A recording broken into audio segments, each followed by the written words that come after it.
And so what we're, and Lauren's going to take this horse on and finish him out for us, and I'm going to help her with it. But what you need to notice about what is happening now is what I taught him, she's using. Like it's not specific. He's not just being good for me. Now, the reason he's being good for her is because she's applying the same techniques that I just taught him to press him a little firmer, a little firmer, a little firmer, right there. There you go. Yeah. How often will he train like this, and how long will it take? Well, if I was really getting after this horse and trying to get him done kind of in a hurry, I'd probably work him 2 to 3 times a week. In this case, we're going to do this every Saturday with Lauren for a while until she can start doing them on her own, and then she'll start to, well, at that point she'll get out of school probably, or maybe he might be ready a little before that. But less is more. Like when you're starting a young horse, you don't want to just work them and work them and work them. You want to give them a lesson, let them chew on it a little bit, let them go back to being a horse. Keep on pressing, keep on pressing, keep on pressing. Yeah. So that's the, sometimes you got to be firm with them. And she's probably starting off way softer than I was. So he's making her amp up bigger before he actually makes his move. But yeah, you don't want to, so like I say, this horse has never been worked a day in his life really. And in a lot of people's minds, you would take him and for 30 days straight, you'd work him every day and then he would just get burned out or overwhelmed. So like by taking him and turning him up for a week, he just gets to go back to being a horse. And he goes, oh, there's a little window of time that I'm going to have to work and pay attention and what have you. But then I get to be a horse for 7 days. And then as you start to plug these things in, then if you start to work them every other day or every 3rd day, it's not so stressful or overwhelming to him. It's just like and I've had people argue with me about this a lot, but like, they'll tell me like, well, I believe that a horse should be ridden every day for the first 30 days. And I'm like, well, if you started going to the gym today, would you go every day for 30 days? Or would your back get sore, or your arms get sore, or your legs get sore? It's the same thing when you put a rider on his back. Now with Lauren, it's not going to be as much weight, but if it's me in that saddle is 250 pounds.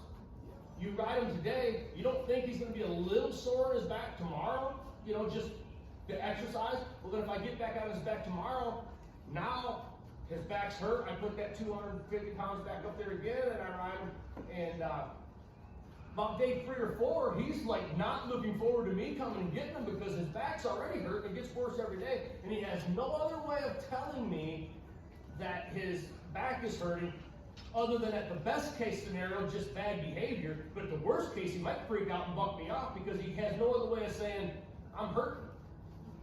So yeah, for the people that say, oh yeah, I'd work him every day for 30 days, I just ask them, would you go to the gym every day for 30 days? The answer is no, you wouldn't. You wouldn't do that to yourself. But this is just a horse. People think about how the horse feels. Well, you put a heavy rider, I mean, the rider probably doesn't have to be that heavy of a rider. You put weight on their back and you make them go for a trail ride or something, that's going to make them a little sore.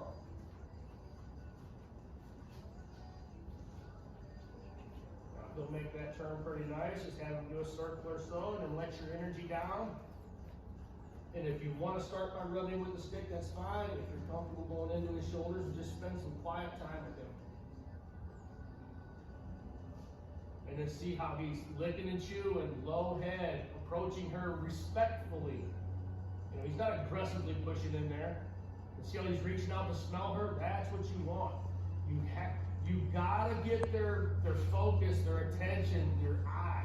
Once you've got their eye and their attention, the body's just gonna come. But nobody almost does this, and they all just try to make the body do things. Different routines, different patterns, different, just different things, but it's all body related. When the horse is, and remember what I said earlier about the mind is a computer and the feet are the printer? Well, when you got this jumbled up mind, the feet are all herky-jerky and weird and cumbersome, and it just doesn't look fluid. So if you got a horse that's mentally cringing, how can he fluidly do any type of maneuver? If you get the mind right, This horse and every horse, every high level like dressage maneuver, like when people like it's the end all be all. Every one of those maneuvers is in these horses by day 3 or 4 or 5. Like when they're out in the field, they can run and spin and jump, and they can do flying lead changes. They can do every high level maneuver by the time they're a week old. But can they do it when there's a predator in their presence, when there's a predator on their back? Can they do it when somebody's asking them to? Because a horse can mindlessly run like the wind because there's no pressure on them. But ask them to think and do something with his feet, and that's when they get all jumbled up and weird. Once the mind is right, the body is just putty in your hands. The reason people struggle with it is because they're trying to make the body do it, with the horse is going, oh my gosh, what's happening here? What's happening here? So taking this time to show them that yes, we can chase you away, but we can draw you to us. And then the comfort, like the most peaceful thing that he's got to do in here is be close to a person. The flag was a little bit intense. The running got to be a little bit of work. Everything was pressing him, but now he gets to be comfortable for a little bit with me. Now he gets to be comfortable for a little bit more. And what it does is it changes his mind about what being close to a predator means. And then once you get this comfort level, they do know you're a predator. They know that you're like the toughest thing on the block in their mind, because you can kill them and eat them. So if Lauren is somebody that can eat him and eat other animals, and yet she's protecting him, now the other things that want to hurt him have to come through her. It makes her like if your best friend is the toughest kid in school or something. Nobody messes with you. I don't even know if they have tough kids anymore. But years ago, you get punched in the face for doing stupid things, and you should. There's nothing wrong. If you say the wrong thing, there ought to be a consequence. You really disrespect somebody, stupid should hurt once in a while. But when I was a kid, am I gonna have to cut this out of my video? I don't know. Put it on blast. Everybody out here. Come on, guys. You shouldn't be able to sit behind a keyboard and type out a bunch of nasty things. No, and you don't shouldn't. Expect that you're going to get hit someday. But maybe that doesn't happen. But if it did, the toughest person that's the protector is your best buddy, or maybe it's you. But nobody messes with you because you're with this person.